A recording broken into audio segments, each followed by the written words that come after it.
So this is it. We are in our fifth and final Ford Mustang GT engine disassembly video. We've chipped away at the motor over the last 4 videos, and now we are down to just removing our timing and then taking our cylinder heads off. One more time, I'll remind you that down in the description below, there are links to the parts and tools that I use in the video, and I put in time codes for the individual parts that I take off the motor, so you can jump right to what you need.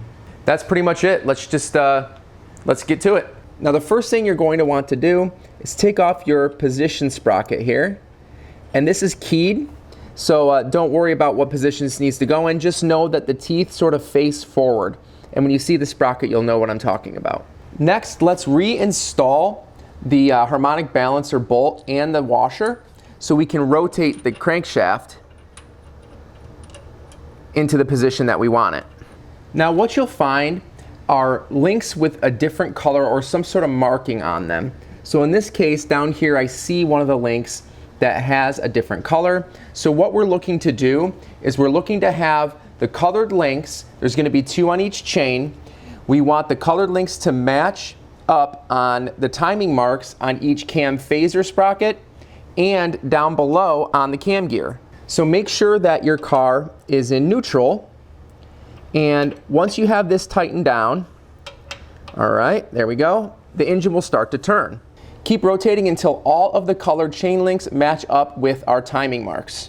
I rotated it until I got the colored chain links, well, in this case, very, very close to the timing marks.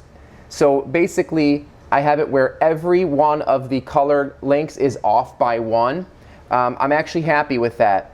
So they're all off in the same direction. So basically right this instant, if I were to take both chains and move them to the right just 1 link, then all of them would match up. So what that means is all of them match up. So the goal here is to have the crankshaft keyway at 12 o'clock and have cylinder number 1 coming up on the exhaust stroke. The beauty is that since our valve covers are off, we know that this is coming up on the exhaust stroke because the first lobe on the cam gear is in the correct position. And I'll show you a reference that I have for that from the factory service manual where it shows you the position that that lobe needs to be in to make sure it's coming up on the exhaust stroke. So again, keyway at 12 o'clock, cam lobe in the correct position. So now we know everything's fine, we're in time, we're ready to take it off. When we go to reassemble, we effectively just make sure that our timing mark has the correct chain link on it, meaning the colored chain link. And then if both cam gears have the colored link on the indicators, then we know we're in time. Next, we need to find a way to relieve the tension on these tensioners, take them out, and that will create slack in the chain, which will allow us to take the chain off. I will come up with something and I'll let you know. All right, so here's what I decided I was gonna do. So I cracked these loose, so they're still, very deeply threaded into the head, so that's fine. But really what I want to avoid doing is slowly backing these out while this chain pressure is still pushing on it. If we do that, we have the chance of damaging at least the first few threads inside the cylinder head. So what I did is I just broke them loose, so they're both relatively loose. And then I'm just going to actually apply my own pressure like this. So basically pressure opposite of the pressure pushing this way, and then I'm going to quickly back them out using, a drill. So it goes out quickly and I don't have to worry about holding it for very long. There is one critical thing we want to do before taking bolts out of any of the timing, especially after we start taking the timing chain guards and such off, is blocking this down here. Now this down here is our oil pan. It is literally open and exposed at the moment. So what we really want to avoid doing is taking any bolts out and then dropping them into the oil pan, because if we can't retrieve them with little hooks or fingers or whatever, then in that case we're dropping the oil pan, and we really want to avoid that. So for me, I'm just grabbing a garbage bag, really anything that will help you avoid dropping it in there, and I'm just going to push it in there a little bit. Really, the reason I'm doing this is because this is, it's going to be lint free, right? Because it's a bag. So I'm just kind of pushing it in there. There we go. And so now, hopefully anything that falls there, if it does, won't go into the oil pan. All right, here we go. So, get this on here. All right. Perfect. And now I'm just going to kind of pinch it in place. All right, there's one. And then just grab the other one.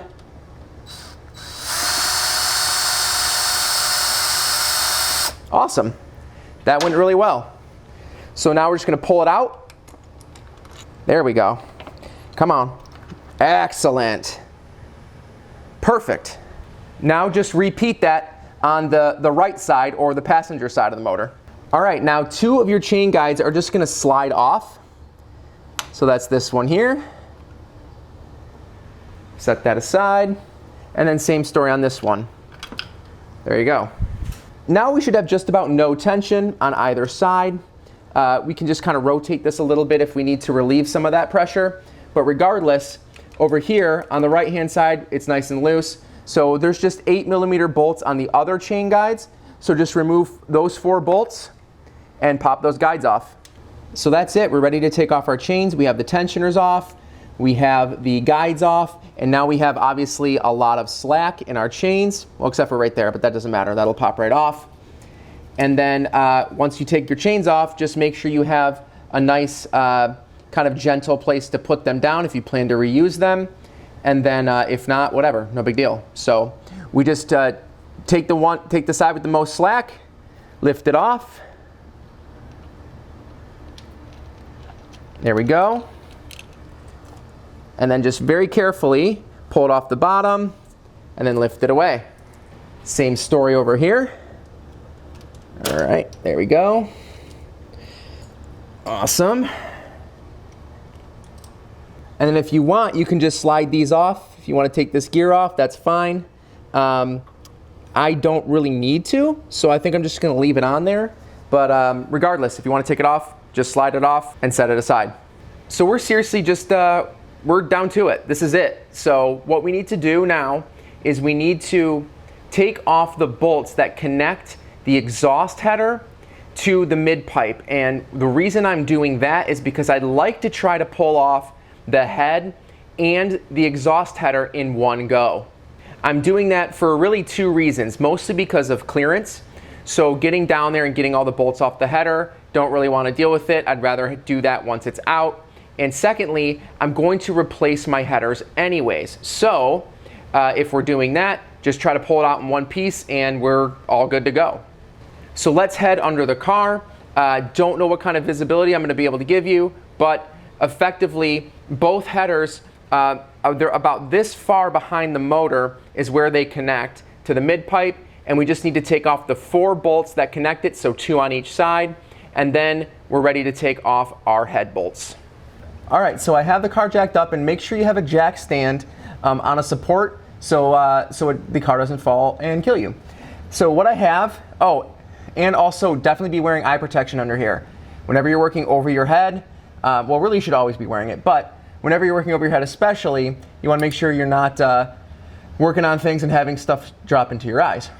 So I have a 15mm socket, and I'm just going to throw it on one of the bolts and just start taking it off.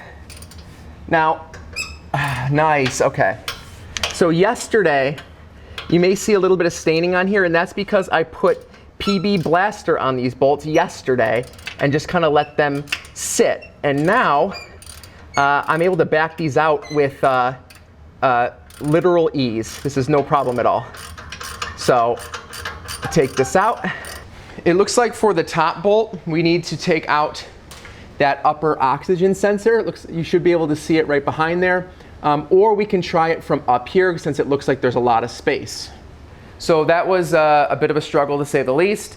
However, I didn't have to take out the oxygen sensor. I instead used this, and I basically slid this up against the body, and I was able to get, using this elbow here, able to get my 15mm deep socket onto that nut, slide it off, and then basically I just took the bracket and just kind of knocked it back so it fully slid off of those studs. Now we just need to double check if there's anything else connected to the head. I believe we probably have a knock sensor, and then other than that, maybe a bracket on the rear. but then we're ready to take off that head. All right, so we're still on the passenger side. However, we want to do two things. We have our knock sensor here. We want to make sure that gets removed. And then I want you to just take one last look so you can see very easily where the head gasket is. And so just kind of follow that around and make sure that nothing else is connected to the cylinder head. So it looks like back here we do have a bracket that is attached by, let's see here, looks like just one screw. So it looks like it's just actually a nut on a stud. And that is, it looks like about 13 millimeter, but let me double check. And then we can take that off, have that supported somehow. You can do a bungee or tie it up. And then we're ready to take our head bolts off. All right, so that is 13 millimeter. So just remove that. Excellent. We'll just support this and then we'll move on. All right, now, this is it. We are here. Everything that we work for has led up to this point. So we need to have a game plan. And what I mean by that is we need to have contingencies if things go wrong. So first of all, we need to absolutely ensure that we have a safe place to set this down once we have it out of the engine bay. We also want to ensure that we do not set it down on the gasket head mating surface. Make sure we're setting it down elsewhere, so maybe against the exhaust manifold. We also don't want to rest it on our VCT solenoid, so ensure you're not setting it there either. Also, this is just being held in by a few dowel pins, so once we take out our bolts, it should be able to just lift away from the motor by, I don't know, less than an inch, I'd say, and then it should be free. So my game plan here is to break each one of these bolts loose and then come back in with a gun and pull them out quickly. And that way I don't have to spend a whole bunch of time ratcheting them out. And also, as a reminder, these bolts are one-time use. So once you take them out, gotta buy new ones before you reinstall the heads. All right, let's do this. So I backed all of the bolts out except for one, just to make sure that if it does pop loose, that it's in there and it's not going to fall out. So in here, each head bolt we want to take out, and it has a washer on it. However, it won't go past the thread, so don't worry about dropping those washers in there. Again, these are going to be disposable, so we can just set these aside. Now I think what I'm going to do is I'm going to continue to back this one out a little bit, and just probably about, let's say, a 1/4 inch, maybe a 1/2 inch. And the reason I'm doing that is that way, since this seal is obviously going to be pretty tight against the block, I'm going to make sure that I can kind of break it loose, if you will. So kind of break it loose of its seal, but don't have it just falling off. So that's what I'm going to do. All right, something that I did not anticipate because I forgot. So when you pop this loose, you're going to have antifreeze coming out and all over the floor. Probably a product of me working in my 400-degree garage again, but that's all right. So we've popped it loose. All right, so it's effectively off here. So we also want to anticipate this being incredibly heavy, guys. So I don't really know how heavy it's going to be, but let's just assume heavy, all right? Pretty darn heavy. So we need to make sure we get a nice solid grip on it. One good idea might be to grab it from the exhaust manifold, since that seems to have a rough surface on it, and of course is firmly attached to the cylinder head. So let's see if we can lift this off. All right, it will lift off. So here we go. Let's take the bolt out and then yank this sucker out.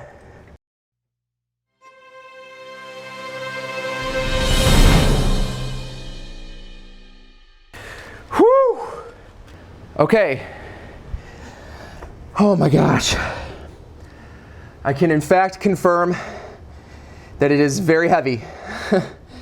So ensure that you are prepared, because that was, I don't know, I'd guess, gosh, I don't know, 50 to 70 pounds would be my guess. So just something you got to be prepared for.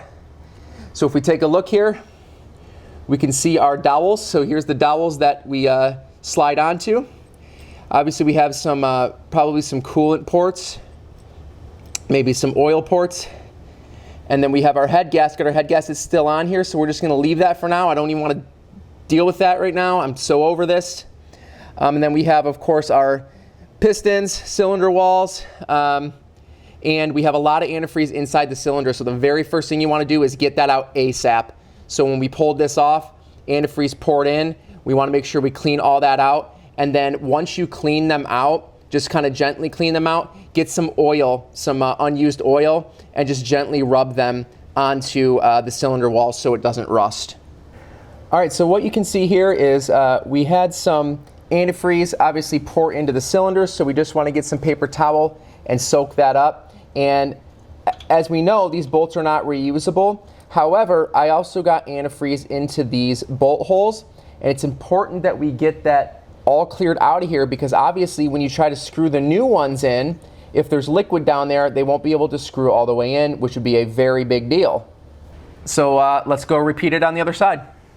All right, unfortunately I won't be able to show you this. We have the pleasant little surprise of the oxygen sensor actually being in the header on this side.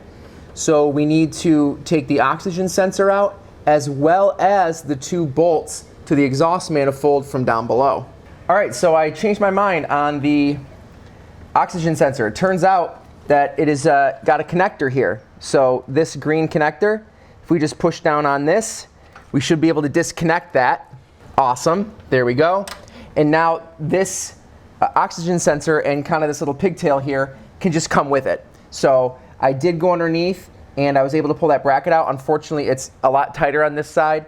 You have your steering connections down there, and it's pretty darn close to the exhaust. So just the same way I did it before, all those extensions, and then one side I was able to get to, the other side needed the extensions, and I just had PB Blaster on them. They came off nice and easy. So now we just have our 10, 15 millimeter head bolts. Take those out just like last time. That liquid's gonna come out, don't worry about it. And then we'll just clean up our cylinders after the fact. All right, I was doing my final check, and I'm glad I did. Do you see this tie down here? This just looks like a body ground. This is screwed into the head. So I have all of the bolts already loose, the antifreeze is already leaking, and I just did one more final check because I'm a little fuzzy right now, and sure enough, this is in fact screwed onto the head. So make sure this is clear. Double check that your oxygen sensor connector has been removed, and then just do another check and pull out this last bolt, and this head comes out. All right. Deep breath, deep breath.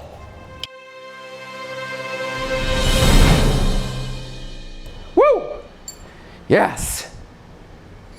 All right, wow. Okay, make sure you get your antifreeze out of these cylinders. Make sure this is all cleaned up, and definitely get the antifreeze out of the bolt holes as well. Now, it's been a few days since I actually finished that job. I just wanted to take a break for a little bit and then come back and kind of finish up this video. If you've been following this series, then you know that the entire reason I've been doing all this work is because I had to go down to the cylinders to get the pieces of spark plug that fell into the cylinders when I was doing the spark plug extraction procedure. So yes, all of this work came down to getting this little piece of metal out of the cylinders. Now given this happened in 3 of my 8 cylinders, so that kind of increased my chances of something going wrong had I decided to actually run the motor.